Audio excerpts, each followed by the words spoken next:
Canada, terre promise, paradis sur terre, comme certaines personnes vont dire, pays d'immigration et pays d'intégration, pays d'où coule l'eau et le miel. Avec toutes ces promesses, on a l'impression que la diaspora camerounaise ou la diaspora africaine devait être ici au Canada l'une des meilleures diasporas en termes d'investissement. Investissement, oui, d'investissement en Afrique. Mais laissez-moi vous dire une chose.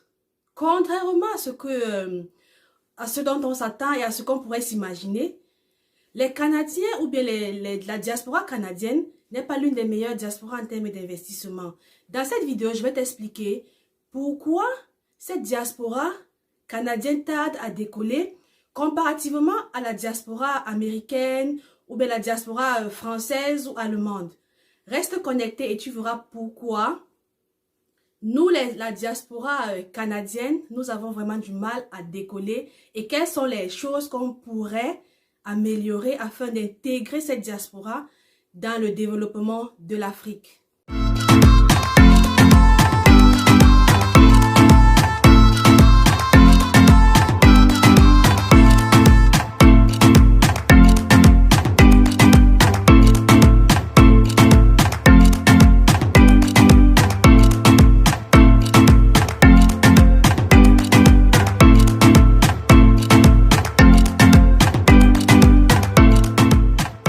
Bonjour à tous et bienvenue une fois de plus sur ma chaîne YouTube. Si c'est ta première fois de regarder mes vidéos, bienvenue et n'oublie surtout pas de t'abonner et de me laisser un like, ce sera vraiment apprécié.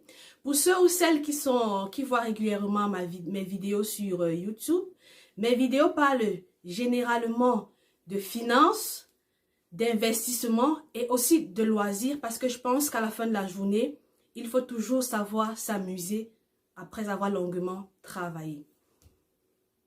Allons droit au but. La première raison qui fait en sorte que la diaspora canadienne tarde à se lancer dans l'entrepreneuriat et à se lancer dans l'investissement, c'est d'abord le concept d'immigration en lui-même. Dans mon cas, par exemple, je suis arrivée au Canada comme travailleur qualifié, on va dire. Et quand j'arrivais dans ce pays, c'était vraiment pour travailler pour quelqu'un, pour utiliser mes acquis et offrir quelque chose à la société. En retour, cette société devait me donner un salaire. À la base, lorsqu'on immigre, on nous fait croire, on nous vend ce rêve de travail. On nous formate l'esprit de telle sorte que on arrive ici avec l'intention de travailler moyennant un salaire. Le principe d'immigration, effectivement, c'est d'aller chercher des ressources humaines qui ont une certaine compétence et de venir les intégrer dans cette société afin qu'elles puissent travailler et avoir de l'argent pour pouvoir aider l'économie du pays à progresser et à devenir meilleure. Mais ce qu'on ne nous dit pas lorsqu'ils viennent chercher ces meilleurs éléments en Afrique, c'est qu'ils ne mettent pas au devant l'aspect entrepreneurial. L'aspect entrepreneurial est toujours vu d'une façon un peu plus compliquée. On ne nous fait pas comprendre qu'arriver ici, on peut facilement devenir des entrepreneurs. Il y a des choses que si j'avais su, il y a de cela 7 ans, oui, ça fait 7 ans que je suis ici, si dès mon arrivée, j'avais eu ces informations, je ne pense pas que j'aurais suivi le parcours que j'ai suivi actuellement. Alors, ce qui freine vraiment le développement ou bien ce qui freine l'intégration des Africains ou bien de la diaspora dans le domaine de l'entrepreneuriat, c'est vraiment l'idée de l'immigration en elle-même. L'immigration nous fait comprendre que on doit venir travailler pour pouvoir avoir un salaire. Et puis nous, quand on arrive ici, on entre dans le système, on nous promet, nous avons rapidement la citoyenneté ou bien la résidence permanente, ce qui fait que avec les papiers, on éprouve moins de difficultés comparé à certaines personnes d'autres diasporas, américaines, anglaises, françaises, où avoir accès aux papiers est très difficile. Ce qui fait que quand eux, ils arrivent dans ces pays, ils travaillent beaucoup plus pour avoir leurs papiers, ce qui fait qu'ils ont plusieurs connaissances des petits contours pour pouvoir se faire de l'argent sans forcément travailler dans le salariat. Nous, ici au Canada, on est habitué à un chemin, un même parcours presque pour tout le monde. Tu arrives au Canada, tu deviens résident permanent, 2 ou 3 mois plus tard, tu as tous tes documents, allez, tu te lances, même avant ces 3 mois, tu te lances déjà dans le marché, sur le marché de l'emploi, tu as rapidement un petit job que tu vas faire, et puis après ton petit job, soit tu décides d'aller faire une petite formation à l'université pour complémenter ton travail et avoir un meilleur travail ou un meilleur poste. Sauf que, à aucun moment, l'idée d'entrepreneuriat n'entre dans tout ce parcours. On copie le même parcours que les anciens ou bien des personnes qui sont arrivées à cela 20, 25, 30 ans ont suivi, alors que ce parcours-là est révolu. Le parcours que nous, normalement, quand on arrive au Canada, ce serait déjà d'intégrer le concept d'entrepreneuriat. Entreprendre ici au Canada pour la diaspora, c'est une opportunité énorme qu'on n'exploite pas encore.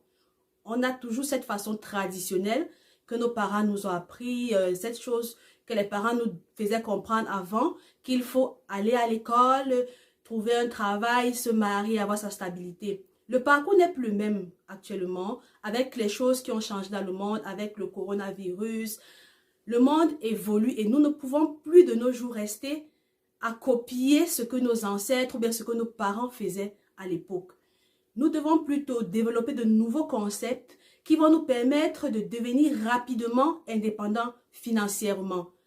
L'entrepreneuriat et l'investissement restent l'une des meilleures façons de pouvoir sortir du domaine du salariat. Je ne dis pas que le salariat, ce n'est pas une bonne chose. Le salariat, c'est bien, mais pour venir complémenter ce salaire-là et avoir un peu de temps libre, progressivement, lorsque tu arrives ici au Canada, les 2 ou 3 prochaines années qui suivent, tu devrais déjà être capable de mettre sur pied un système qui te permet d'avoir des revenus passifs ou qui te permet d'avoir plusieurs sources de revenus en plus de ton travail pour ceux qui veulent conserver leur salaire. Ou alors, après un certain temps, tu devrais être capable de ne plus dépendre de ton salaire et de pouvoir à un moment donné être entrepreneur ou bien dépendre de tes multiples sources de revenus sans pour autant avoir à regarder ton salaire. Donc, la première chose que je voulais vraiment vous expliquer, c'était le concept d'immigration. C'est qu'on nous fait immigrer comme des travailleurs.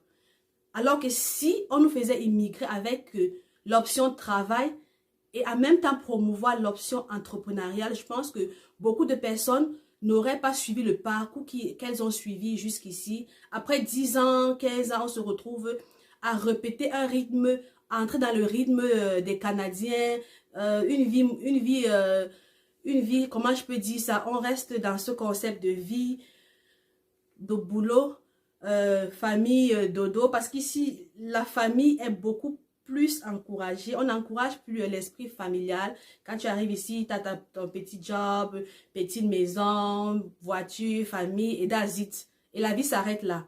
La société ne t'encourage pas à aller plus, à aller chercher plus que ça. C'est pour cela que quand tu vas regarder la diaspora américaine et la diaspora française ou allemande, ils sont plus avancés parce que la vie ne leur donne pas facilement comme ici au Canada où tout est tracé.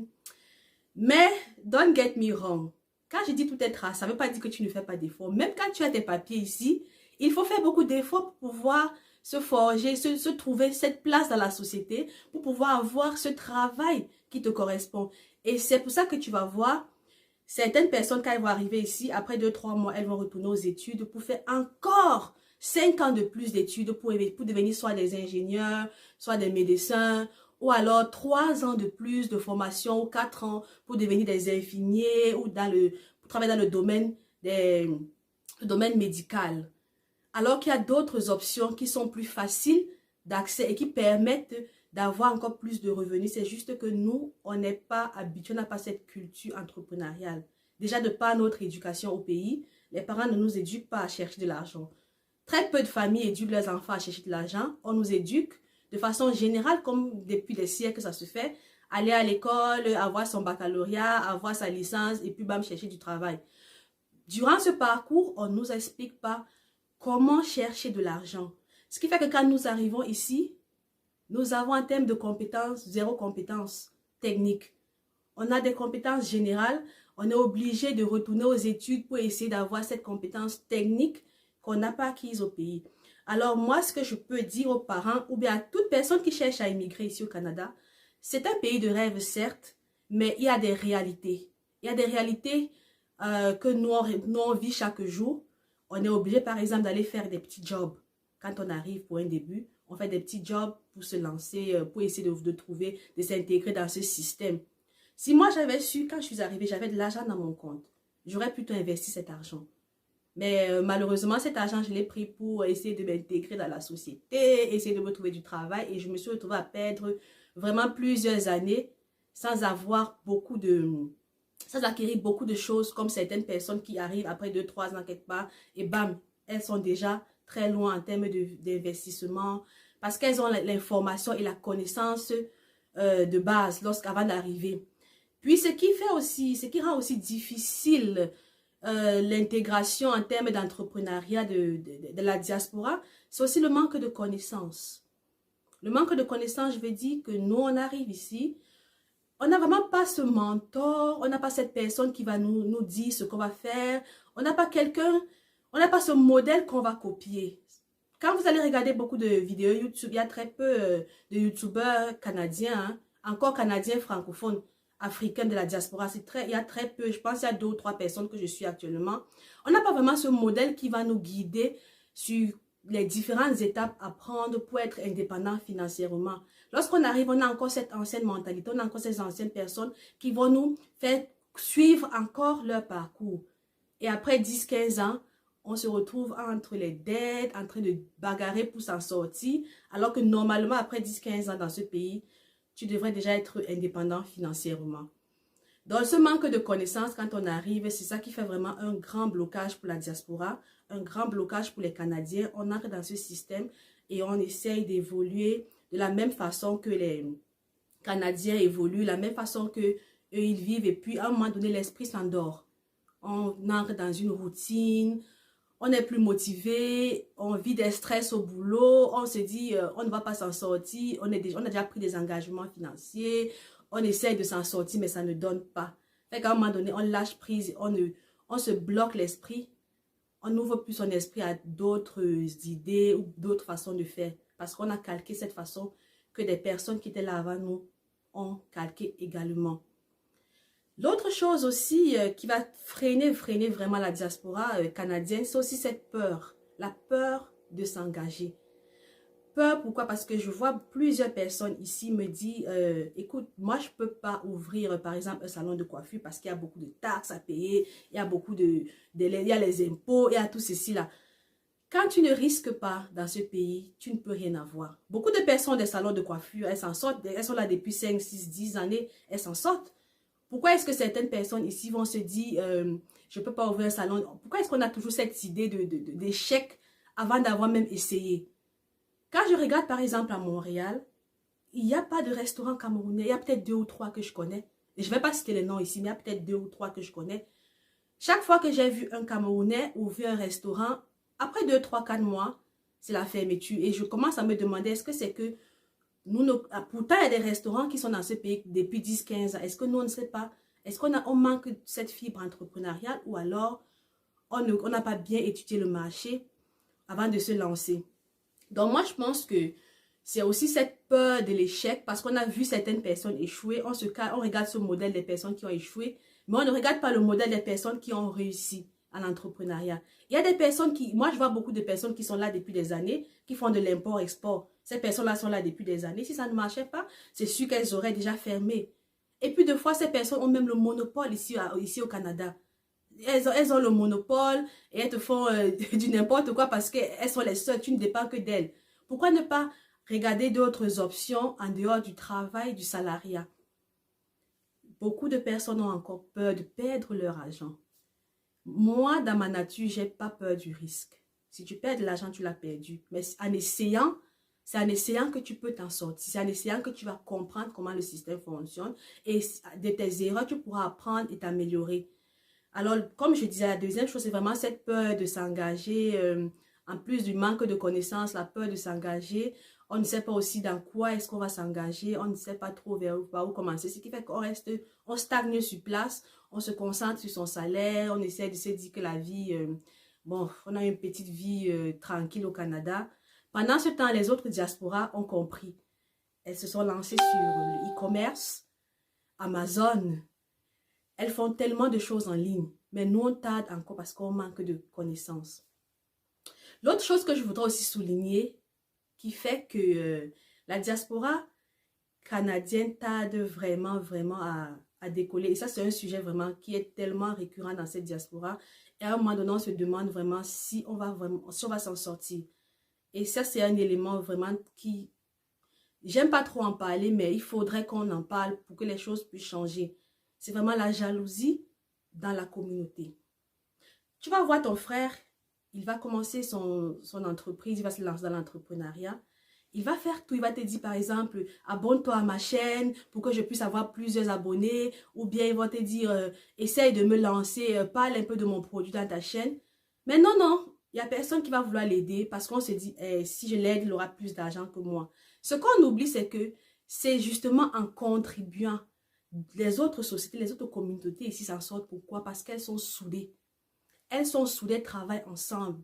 Elles consomment soit les Chinois vont consommer entre eux, les Indiens vont consommer entre eux. Ils encouragent leur communauté à progresser, à émerger. Mais nous, on a encore du mal à accepter que notre communauté puisse être différente.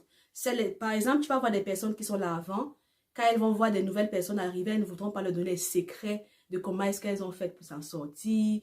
Ce sera vraiment des petites cachotteries, des petits coups bas. On ne veut pas que tu fasses ceci. Si on veut par exemple, pour un travail, si on appelle quelqu'un pour une référence, la personne ne va pas vouloir te référer. Des petites choses, des petits coups bas qui n'aident pas vraiment la communauté camerounaise ou la diaspora à émerger. Donc, je pense que ici au Canada, on a encore vraiment du mal à s'en sortir parce que non seulement on ne sait pas s'entraider, on ne sait pas encourager